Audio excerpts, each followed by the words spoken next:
Hi, good morning. We thought we'd do another video now that the bikes are complete. These are our Rad Runners. Black for John, green for Pam. We absolutely love them. They're more than what we expected. What I'd like to do is explain first why we got them. As you can see, we have a motorhome, and we do not want to tow a car behind it. That adds a real level of complication traveling in a motorhome. Also, I had a stroke about 6 years ago, which left me okay, but I have a difficult time walking any distances or standing for a long time. I need the cane. So we needed a way to get around because Pam liked to go and see things while we traveled, and I was kind of tied to the motorhome. Without a car, we needed a way to get around. We were a little concerned at first because my balance is off when I walk, that my balance would be off when we rode the bikes, but that wasn't the case. My balance is fine on the bikes and I'm able to ride and do well. So we bought the two Rad Runner bikes so that we wouldn't have to tow a car behind the motorhome, and that when we got somewhere and we were traveling, we were free to go see the sights, to go to the store, to go to restaurants. We had a way to travel. We bought these from Rad Power Bikes. They're called the Rad Runner 1, and they're a really good bike for us and a good fit. I'd first like to go over the accessories that we got with them. And the first accessory, and probably the most important, is the bike helmet, which we store in this bag in a basket on the back of the bike.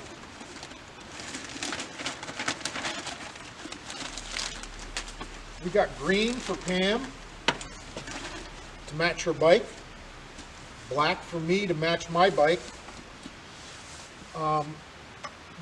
It's called Base Camp helmet. It was on Amazon. It was much less expensive than the one that they offer on the Rad website. It's adjustable in the back. There's a screw knob. I wore this yesterday when I was wearing the hoodie on this jacket, and I was able to adjust the size larger to accommodate the hoodie. Now, without the hoodie, I can adjust it down and it accommodates that. It also comes with a removable visor, which Pam likes. I don't care for the visor, so I leave it off my hat. Again, it fits nicely in this bag. The bag we got from Rad Power Bikes. It's one of their accessories. It was $49. It fits perfectly, and I guess it's designed that way to fit in this basket, which attaches to the rear rack on the bike. The rear rack is built into the bike itself. Comes with the bike. One note about the rack,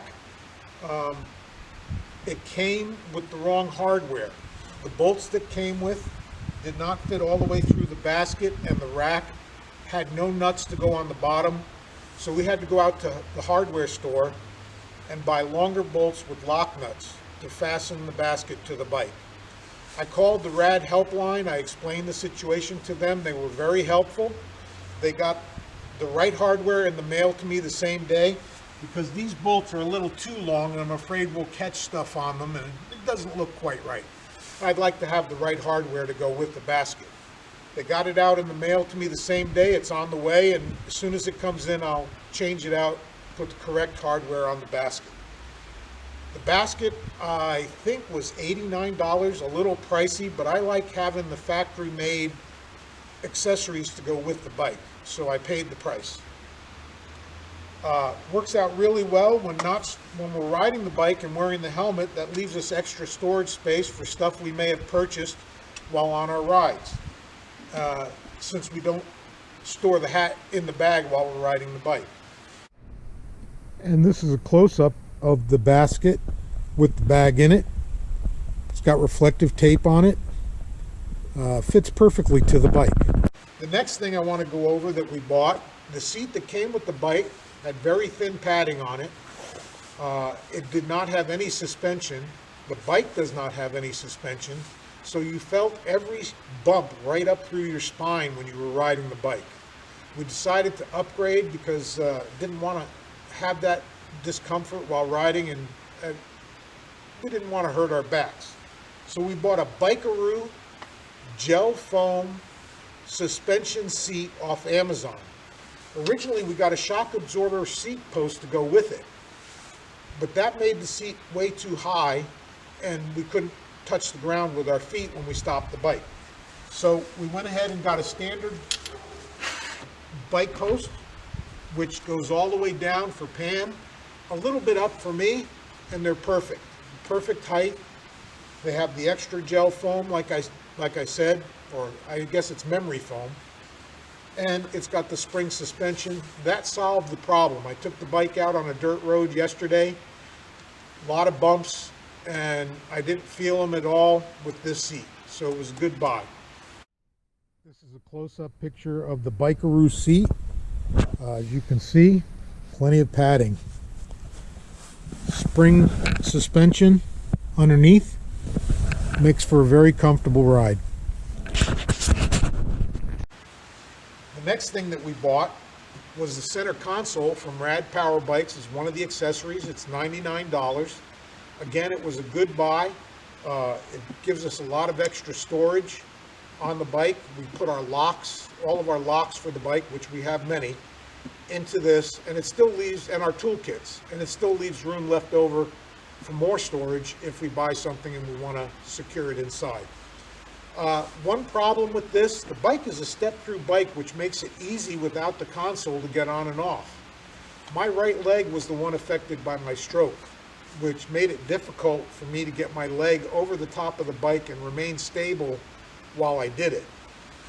I kind of solved that problem by removing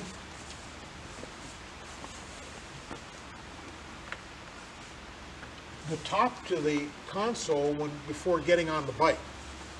And it's pretty easy to remove, contrary to what it appears like. This lowers the height of the console by about 6 inches.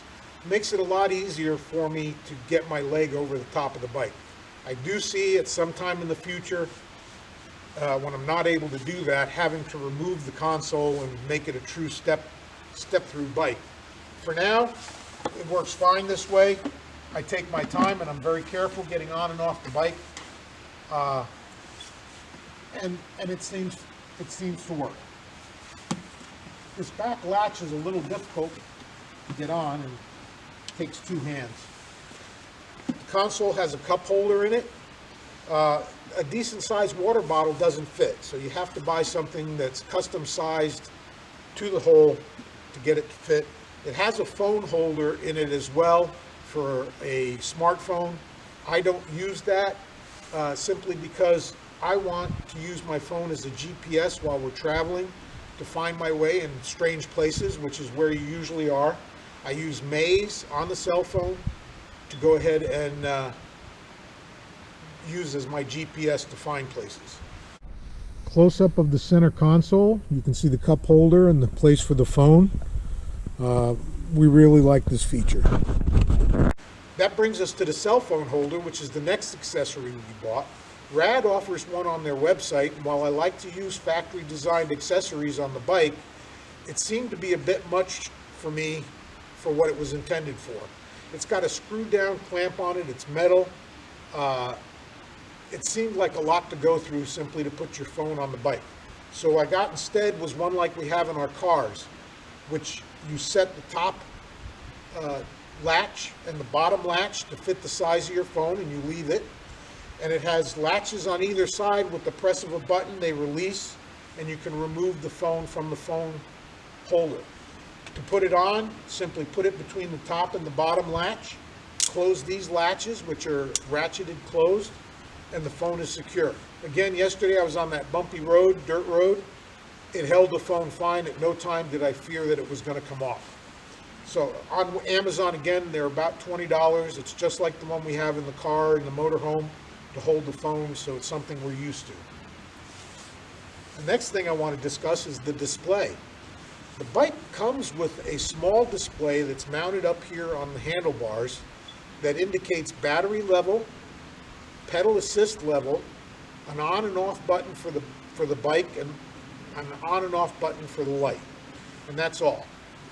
I upgraded to the next level display, which is from Rad, and I think it was $99. It displays speed, distance traveled, battery level, pedal assist level, wattage usage that you're using at that current moment on the bike, so you can gauge how much pedaling you should do to save battery power. And I think that's about it. It also lists error codes if you have an error with the motor. Very good, I like it. It works great. You adjust it, you set it in the programming mode for the size tires you have, so it gauges the miles per hour and the odometer correctly. It works well. A bonus is it also has a USB port on the bottom of it. We have this blue cord that we bought on Amazon. It's short. It plugs into the USB port on the display, plugs into the port on the phone, and it's good to charge the phone when the bike is turned on. So we like that as well.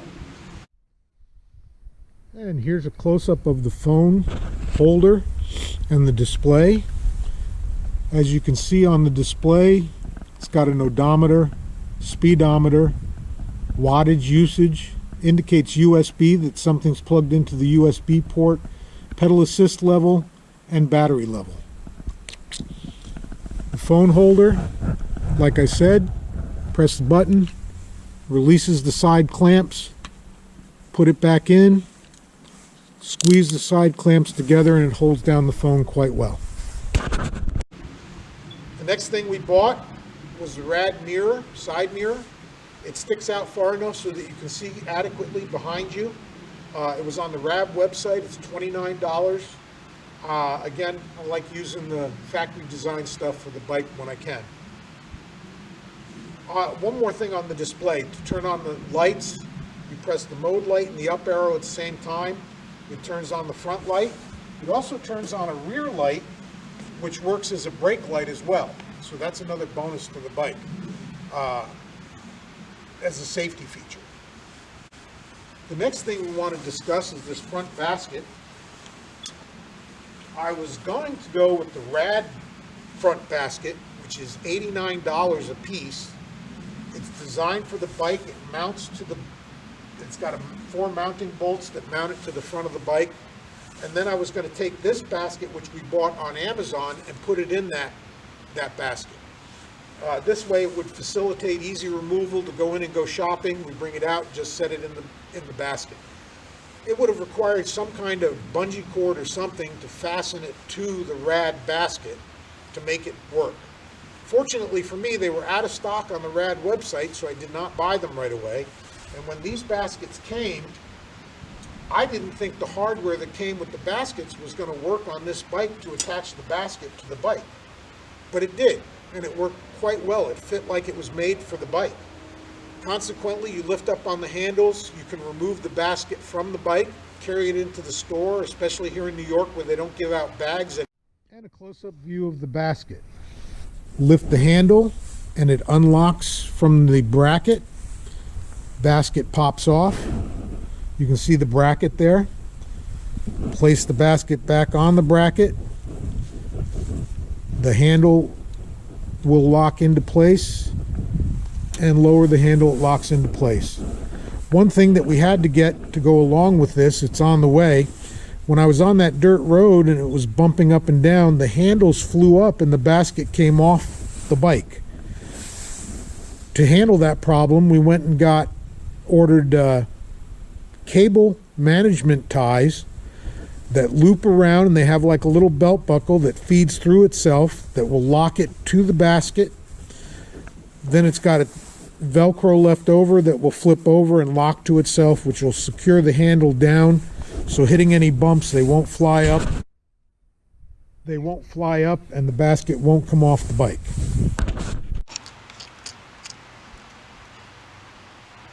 Hi, this is the Hollywood bike rack that I mentioned earlier. We had to engineer it a little bit to customize it to what I wanted it to do for the bikes and the motorhome. So let's get a closer look. The first thing I'm real happy about is this light. This is a light bar that I got off Amazon. It is the only light bar I could find that goes on the back of a trailer hitch to give you additional lights. It's a left signal, a right signal, brake lights, and running lights. So it does everything except for backup lights. This is in case the bikes with the cover on them block the lights to the motorhome. It was $34.99. Some of the reviews mentioned a couple problems with it. First of all, if it's on for a long period of time at night when you're running the running lights, it tends to heat up with the incandescent bulbs and starts to actually melt the housing to the lights on the inside of the appliance. Another problem was some people said that after about 6 months of ready or steady use that it burned out. It started acting funny, signaling when it shouldn't, not signaling when it should. And underneath here, which you can't see, there's a little electronics package. And I theorized that that electronics package is failing. Well, what I did to hopefully solve both those problems is they're 857 lights, incandescent lights. I went ahead and bought LED lights with the 857 socket on them and replaced the incandescent lights with the LED lights. Of course, the LED lights are cooler. They almost produce no heat, so that should solve the melting problem on the inside. I also theorize, or it's a guess, that the amount of current that the incandescent bulbs draw was burning out the electronics package that's on the underside of these lights. I think it was also overheating and then burning out some of the components. So I hope that the LED lights will also solve that problem. It's a sealed electronics package. It's sealed really well, so I don't think moisture was getting in there. We will hope for the best and we'll see what happens. Right now they work great. This extends out the lights for the motorhome. It puts lights on the end of the rack so that cars behind me can see there's a rack, and also covers me in case these lights are somehow blocked by the bikes or the bike cover. Another thing I had to do to help get this on here was its size. The size of the square coming off of the bike rack was the same size as the square coming off the light. So of course neither could fit into the other. So I bought right here a converter that converts this to a 2-inch receiver that the light would fit into. Of course, there was a lot of slop between the 1.25-inch adapter and this almost 2-inch receiver. So what I did was I got a shackle that takes up the slack. It's designed to keep whatever you have on the trailer connected to the motorhome from rattling around. Tightens up and makes it tight. So I use that for a 2-inch receiver, and it tightened up on this really well. There's no movement, there's no slop. I also had to buy a 3-foot, you can see part of it here, extension for the trailer lights, because the light cable coming off of this light is only 1 foot long. So I needed a 3-foot extension to get me all the way over to my plug on the trailer where the lights plug in. So that worked really well. Again, all of this came off of Amazon. I was very concerned about security because there's a lot of money invested in these bikes and actually the rack itself. So I bought hitch locks that lock the light to the adapter, another lock that locks the adapter to the bike rack, and then Hollywood, or Rad, where I got the bike rack from, also sends this locking cable and a locking hitch pin that have the same keys on them as each other. So you only have to carry one key for both locks. What's also great is there's locks on the bike rack, and we'll go over this in depth later, that lock the bikes and these arms to the bike rack, and they use the same key. So this lock, and the two locks on the bike rack all use the same key. Unfortunately, these two don't, so I have to carry 2 extra keys. There's one weak point in the security on the bike rack. It's this bolt right here that attaches this part of the bike rack to the part that attaches to the motorhome. And get a close-up of this bolt. In theory, a very ambitious thief could take this bolt out, which would separate this from the motorhome, and cut this cable and steal the bikes and that part of the bike rack, load it into the back of a pickup truck and take it. To solve that problem, I'm going to take it to my son's house. He has a welder, and we're going to tack weld this bolt on either side. You can't take the bolt out because it's needed as a pivot point, especially if you're putting this on the back of a car, that allows the bike rack to tilt out so that you can get into a hatch on the back of your car and get into the back of your car. I won't be using it for that purpose, so I have no problem tack welding this. I don't think it will render this unusable. I think it'll still tilt. You tilt it by pulling out these two plungers that I'll go over later. The bikes, when we put them on the bike rack, they strap the tires down with these straps. They seem pretty secure. That'll hold the reels to the wheel receivers on the bike rack.